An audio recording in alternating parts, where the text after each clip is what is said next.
Blackie for Shaman Sports. Okay, today I'm going to do a quick question and answer because I got to go to work in a few minutes.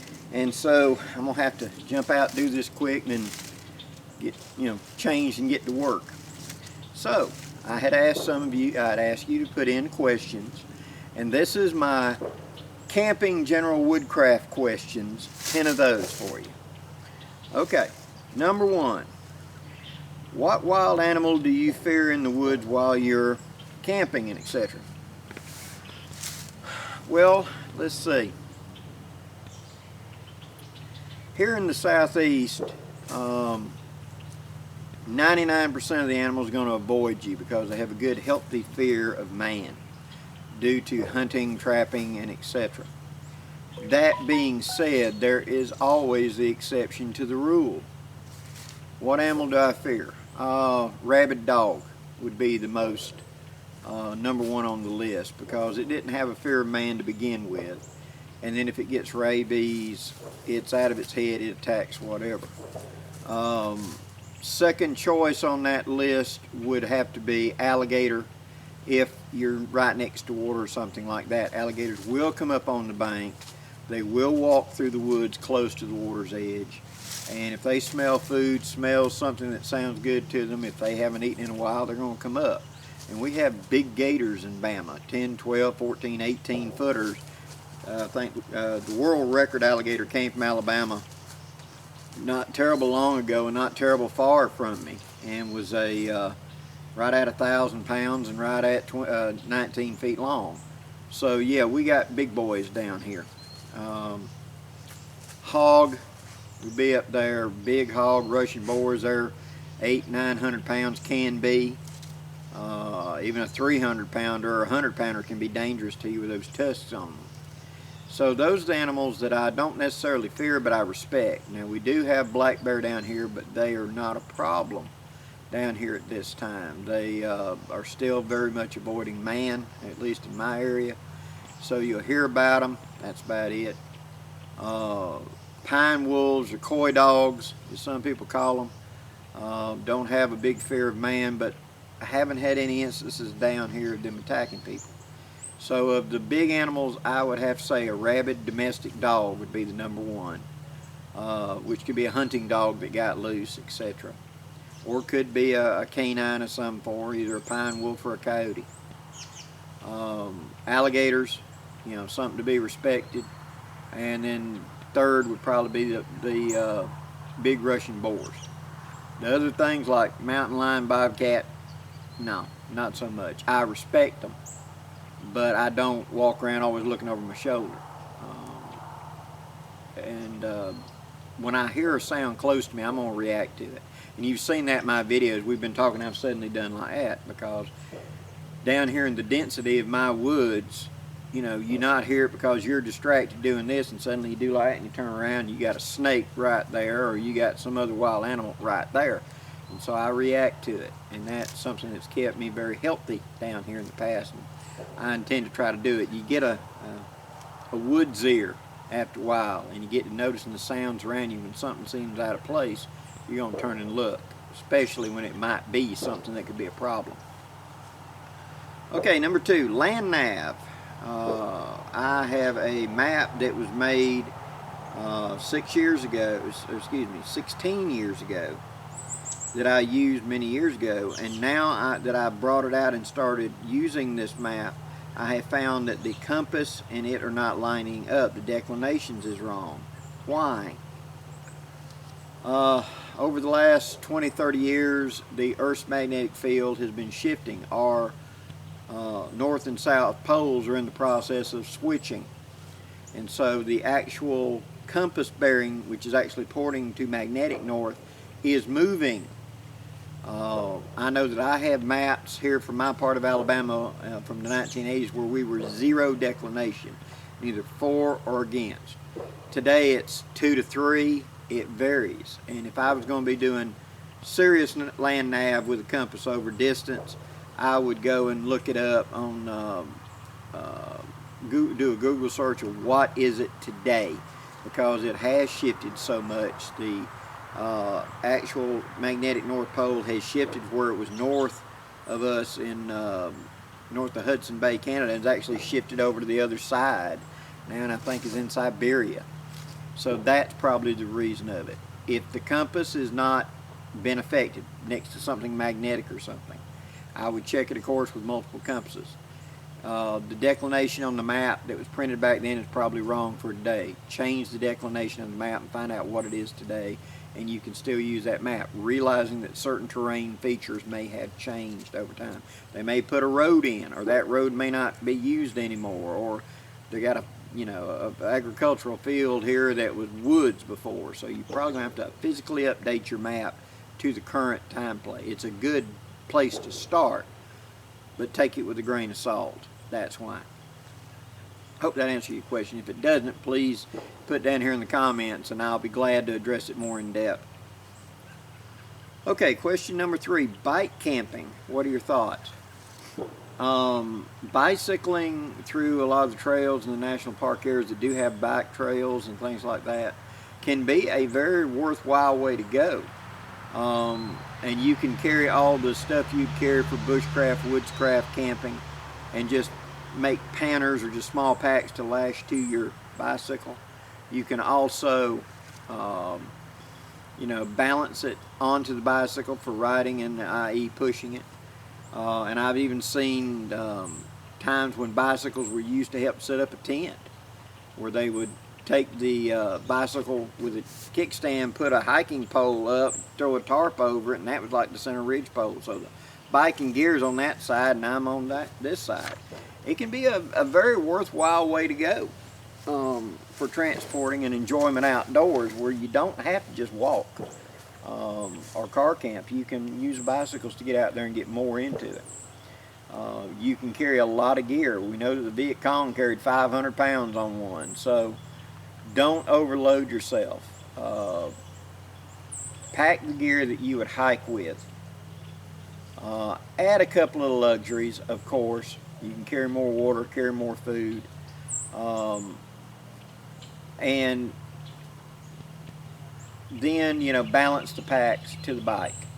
You don't want to be constantly being pulled to the right because of excess weight or whatever, so balance. That's the number one thing. You should be able to get everything on the bike and pick your feet up, and the bike not immediately want to fall over because of weight to one side. It should kind of sit there a second and then go. That's just my thoughts on it. I hope that answers what you want to know. I know they make special gear just for bike camping, and my extended bike camping was when I was a teenager, whenever we just had 10 speeds and we took our regular backpacks and military gear and lashed a bike and went down dirt roads and camped out. So I hope that answers your question. Question number 4. What technique would you use for crossing rivers and creeks with your packing gear? Whew.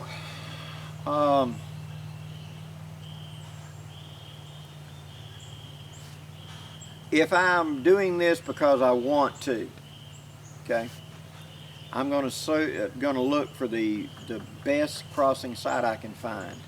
I want shallow water. I want it a relatively short crossing. Usually down here in my south, the water is dark, so you can't see the bottom easy. I know out west, a lot of those places you get to see the bottom a lot better. But here you don't. It's normally either silty, muddy, or just dark water due to it running through forests with oak and stuff and tannins. I'm going to approach the creek. I'm going to, first thing I'm going to do is I'm going to sit down on the bank and I'm going to watch the water for a while. Alligators, okay? Second thing, I'm going to take off my pack, take off any cumbersome clothing, put on my lightest pair of shoes I may have carried for this, like water socks or something like that. I'm going to have me a good pole, and I'm going to enter the water, and I'm going to feel in front of me and pick out my crossing pattern. Go all the way across the far side. Make sure I can get up on that side before I make this commitment. If the water is shallow enough, and if it appears to be a solid enough bottom, I'm going to return back. I'm going to take my clothes, put them in the top of the pack, waterproof it as best I can. I'm going to use only one strap and that's going to be the downstream strap. So if I go in the water, I want the pack to go off of me. Okay? Only one strap, no anchor to me, no web belt. I'm going to step, use my pole, anchor the pole, step. Anchor the pole, walk, step. I'm never going to move with either my legs, if the pole moves, my legs are stationary. The pole is stationary, my legs move.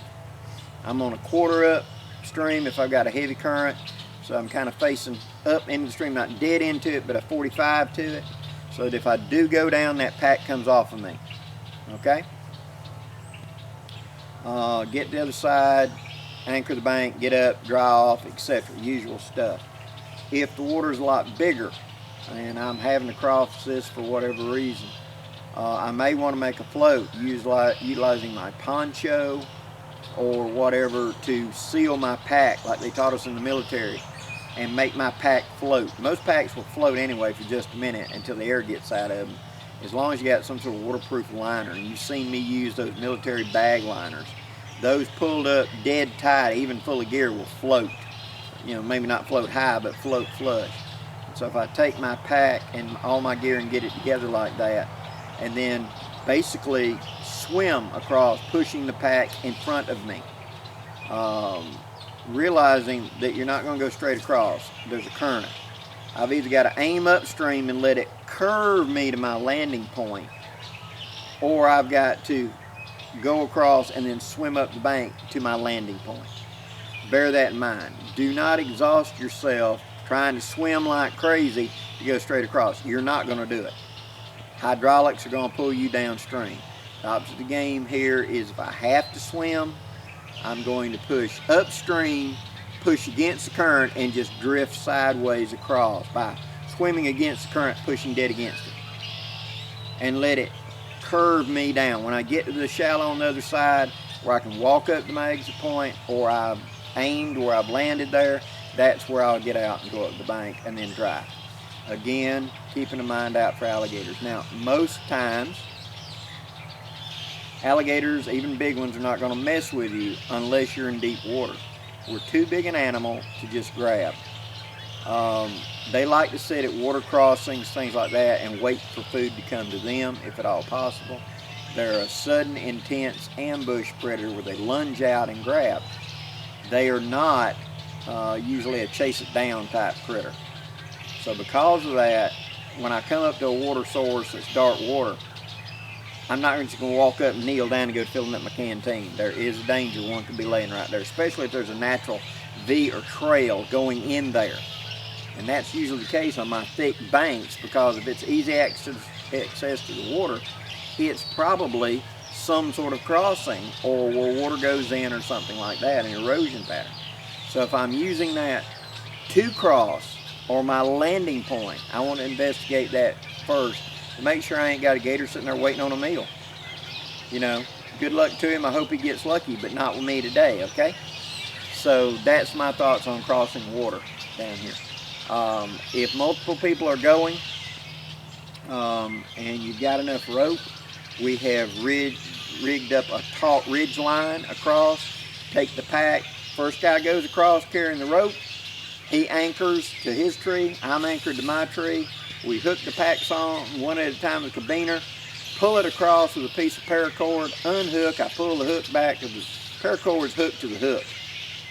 It'll slide down to the bottom. Make sure it's tight enough and high enough it's not going to go into the water. And you pull it up to the other side. We get both packs across, and then I'm going to unhook that line, go across, and I'm going to be pulled across if we're not coming back this way. If we're coming back this way, it might be worth it to leave that line so when we're coming back, we can do that. Hook and cross. Just a little extra there, guys. Okay, number 5. What budget axe would I recommend?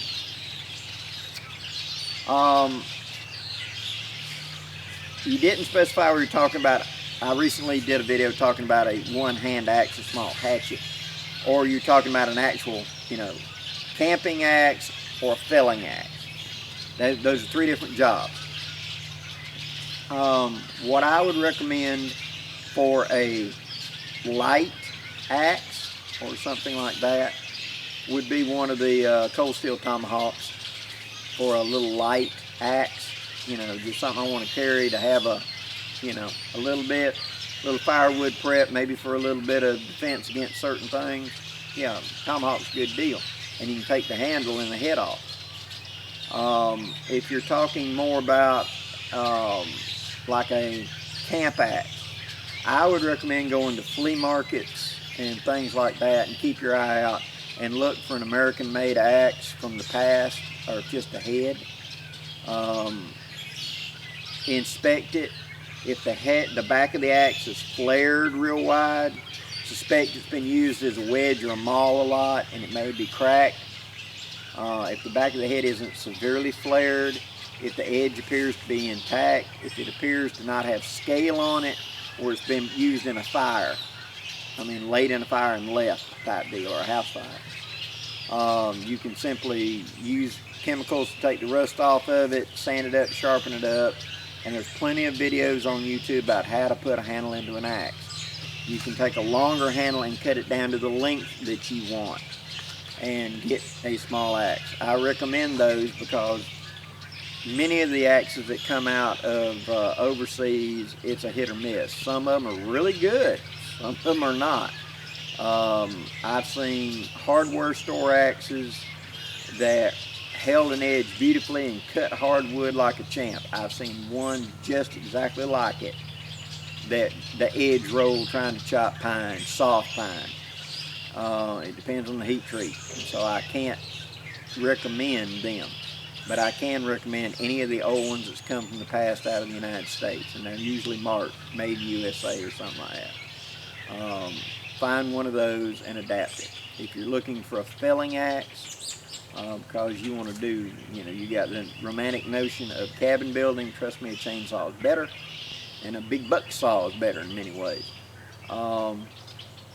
Then I'd recommend investing the money in getting one of the high quality ones, because it's got to perform and you've got to put the money on it. But you said budget axe. So in my mind, the budget axe is going to be flea markets, things like that. Look for an American-made head and put a handle on it. I'm starting to learn. Walmart carries a hatchet in their hardware department. It's got a hammer pole on one side and a broad brim head on the other. Those actually seem to be decent quality, not high quality, but decent. They run around 20 bucks, and those can be turned into a good camping hatchet for beginning type bushcraft, and that hammer pole is great for pounding tent stakes, etc. So, hope that answers you. Okay, number 6. Water purification and filtering water. What type of filter would you recommend? Not like a Sawyer or something, but something to pre-filter the water with before I add water purification tabs to it. What would you recommend? What I believe you're talking about is like a millbank bag. Now these are very common in the UK. They're made here in America by several sources, and these bags act as a filter. Now what we're saying we're filtering is I'm taking the water and it has sediment in it and turbidity, you know, stuff floating in the water. I take that and I put it into this bag, and then it filters, because it's normally a very tight weave linen or canvas, and it captures that sediment, that silt, and allows just the water to come out and drip. And then into that water, I will then add my chemical tabs and things. I have filtered water using handkerchiefs, shirts, clean socks, several different things in the past. I live in an area that we have red clay down here, and when you've had a lot of rain, all the running water that you're going to find is probably going to be orange. And it's really super fine turbidity, so you need something of tight weave to filter that out. Otherwise, yes, it's drinkable as it is after you've boiled it, but it's still got all that stuff in it. And so I mean, yes, you pull it out and you boil it and you've killed anything living in it, but when you go to drink it, it looks like, you know, Gatorade, it's orange. So it's a good idea to filter it somehow. And so what I would recommend is you can make your own by just going down to the fabric store and getting some very tight weave, lightweight canvas. A lot of times you see these as linens. Another source that I would recommend would be to go to Goodwills and stuff like that, and like in churches, you got the table runners and stuff like that. Sometimes those get stained up and you'll see them. That's a type of fine linen, densely packed linen. Simply cut that, sew that into the shape of a millbank bag, and you'll have yourself a filter. Just my little 2 cents. I've even seen the good linen napkins that you can buy at some of the nicer stores that's for a table napkin. Those can be used to make those filters. Nugget the Wonder Dog is having himself a good scruff over here in the dirt. You can hear him. Okay, number 7, water filter. What do you recommend to carry for a water filtration on a budget? The Sawyers do really good. I like the Sawyer, the small Sawyer pump that comes with the hypodermic type syringe that also comes with the adapter, so I can screw it onto it's threaded so you can screw it onto a water bottle or a soda bottle. It also has a little thin bag that you can use. I think that would be very useful in here. Getting rain right now. Okay, number 8, budget saw. Oh, if I was going to be starting out for a bushcraft budget, something like that, I would go to the garden department and look for a actual pruning saw, like they sell in hardware or Farmer's Co-op or something like that. Those are normally really good quality. They're kind of bulky, but I would stay away from the folding hunting saws and stuff because they normally don't hold up with flip. Like I said, that's where I'd go look. Number 9. I've been told fat wood shouldn't be used inside a stove. Is this correct? Yes, you can use a small amount to get the fire going, but don't use it as the primary fuel source. Yes, it generates a whole lot of heat and it burns really well. The disadvantage is it produces way too much creosote. And if you're burning it in an enclosed stove, these gases carry this creosote, and creosote coats the inside of it. This will build up over time, and at point X, it will ignite once it gets thick enough. Maybe not in this burning. You may use that stove 8, 9, 10 times, and the inside gets to be this black tar on it. And then it's going to ignite. When it does, it burns like a rocket engine, and caused a lot of fires down here in the South. House fires, where people were burning old pine, and it would cause the chimney to catch fire. What we call a chimney fire. That thing would just run like a rocket engine because of that ignition. So don't use it in one of these little small shepherd stoves or something for putting in a tent. You can use a small amount to get the fire going, but do not use it as a primary fuel source because it will build up and cause a fire that could possibly burn down your tent and cause all kinds of other. It'll melt the metal. It'll get so hot. I've seen stovepipe actually melt before from that kind of intense heat coming off of it. Okay, and number 10. What footwear would you recommend for use in bushcraft and outdoor activities? I recommend boots, definitely, and there's a practical application for that. Same reason the military has it. Ankle support. In our day-to-day lives, as we're walking around in our jobs or whatever, you're walking on a level surface, or relatively level, of the floors of your house, to where you work, the paths that you get to, the road, the sidewalks, etc. are relatively a level surface. So you usually do not walk on uneven ground a lot, and your ankles have not built up strength to hold you at these odd ankles very well. And so a pair of boots gives you a lot of ankle support and keeps you from rolling that ankle so easily when you do step on uneven ground. have seen this many times in large group functions of outdoor camping activities, like living history reenactment, where people would come out once a year to these big rendezvous and camp, and they're not used to wearing their moccasins, which are, you know, not high boots, and the ground's uneven, and you'd have a lot of people slipping and falling and twisting ankles simply because they're on an environment that their body is not used to dealing with. So number one is going to be a boot of some kind, either a low or high boot depending on your application.